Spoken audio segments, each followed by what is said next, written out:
তো ভূমিৰ কাৰণেতো ভূমিখিনি ৰাখিলেইতো তুমি তোমাৰ অসম বাচি যায়।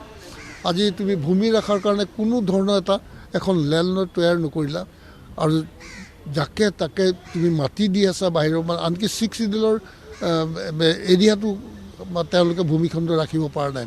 আৰু 6 চিডিউল কিয় দিছিলে? ভূমিখণ্ড সুৰক্ষিত কৰাৰ কাৰণে। চব পিনৰ পৰা টানি আজৰি চব পিনৰ ধ্বংস কৰি লৈ গৈ আছে না। তো এইখন চৰকাৰক অসমৰ ৰাইজে কি বিশ্বাসত তেওঁক আকৌ এবাৰ ভোট দিব, মই সেই কথাটোৱে বুজি নাপাওঁ। তাৰ উপৰি এইখন চৰকাৰৰতো যিখন সংবিধান তেওঁলোকে ফ'ল' কৰে, সেইখন সংবিধানটো ভয়ংকৰ সংবিধান। আনকি এই মনুস্মৃতিৰ কথাটো আমিতো অলপ দিন হৈছে জানাটো।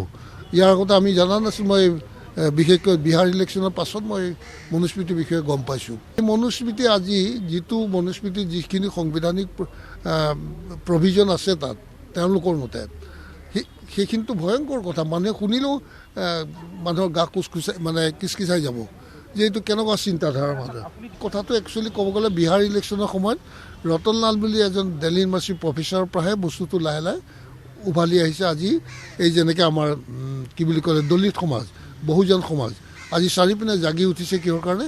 তেওঁলোকৰ প্ৰতি যি মানসিকতাৰে এই চৰকাৰখনে শাসন কৰিছে বা তেওঁলোকৰ প্ৰতি মনুস্মৃতিৰ যি প্ৰভিজন আছে সেই প্ৰভিজন মতে তেওঁলোকে দলিত সমাজক শিক্ষা নিদিয়াৰ এটা পৰিকল্পনা আছে। শিক্ষা নিদিয়া গৰীব কৰি ৰাখিবলৈ পেটে ভাতে জীয়াই থাক, তই ধনী হ'ব লাগিব নোৱাৰিবি, শিক্ষিত হ'ব নোৱাৰিবি, আগবাঢ়ি যাব নোৱাৰিবি। এতিয়া এইচব কথা আজি আমি সঁচাকৈ মই নাজানিছিলোঁ। কিন্তু মই আৰম্ভণিতে বিজেপি কৰোঁতে মই দেখিছিলোঁ, কিন্তু ক'বলৈও বেয়া লাগে, আমি তেনেকুৱা চিন্তাধাৰা মানুহ নহয়। ব্ৰাহ্মণবাদটোৱে খুব বেছি প্ৰমিনেঞ্চি পাইছিলে। কিন্তু সেইটো বস্তু মই তেতিয়াও আৰম্ভণিতে মই আপত্তি কৰিছিলোঁ। আপত্তি কৰাৰ পাছত মোক বহুত দিন তেওঁলোকে দলৰ পৰা বহুৱাই থৈছিল। মই একো বেয়া পোৱা নাই, মোৰ কিন্তু ইমান হেৰি নাছিলে। তাৰপিছত যদি মই আকৌ কিবা কথাত আহিলোঁ তেতিয়াও মই আপত্তি কৰিছিলোঁ। কিন্তু এতিয়া দেখিছোঁ যে এইটো ভয়ংকৰ এটা চিন্তাধাৰা। গতিকে এইটো চিন্তাধাৰা জানো এই বিশাল অসম নৰ্থ ইষ্টখনটোতো চাৰিপিনে দলিতৰে অসম এই নৰ্থ ইষ্ট। দলিত নৰ্থ ইষ্টে আমি আকৌ তেওঁলোকৰ এইটো যদি অভিসন্ধি আছে, ষড়যন্ত্ৰ আছে, তা আমি ক'ত জঁপিয়াই পৰিছোঁ আমি সকলোৱে এবাৰ নিজকে ভাবি চোৱাটো উচিত।